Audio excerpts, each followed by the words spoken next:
শুধু কোরআনে কারীমের কর্মী হওয়ার কারণে রাসূল বিলালকে মিরাজ থেকে ফিরে এসে বিলালকে বলল, বিলাল তুমি কি আমল করো, আমার শোনাও।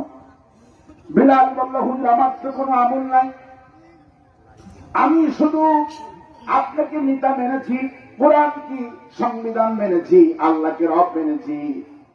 হুজুর বলল, বিলাল তুমি শুধু আমার কোরআনে কারীমের কর্মী হওয়ার কারণে, ফাত্তাবিউনি আমাকে অনুসরণ করার কারণে তোমার মর্যাদা দুনিয়ার কেউ দেয় নাই।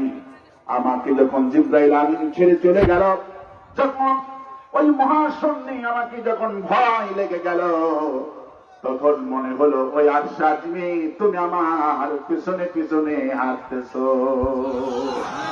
বিলালের চোখ ছিল বাঁকা, নাকটা ছিল দাবানো, কালো বিলাল, খাটো বিলাল, কেউ তারে দাম দিল না।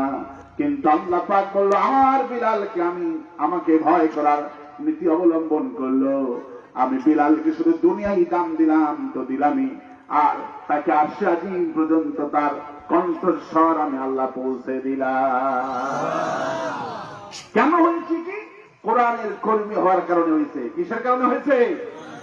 বিলাল ছিল কোরআনে কারীমের কর্মী। মাইকে ডিস্টার্ব করতে হবে, কখনো একটা সাউন্ড একটু পর সাউন্ড চেঞ্জ করছে।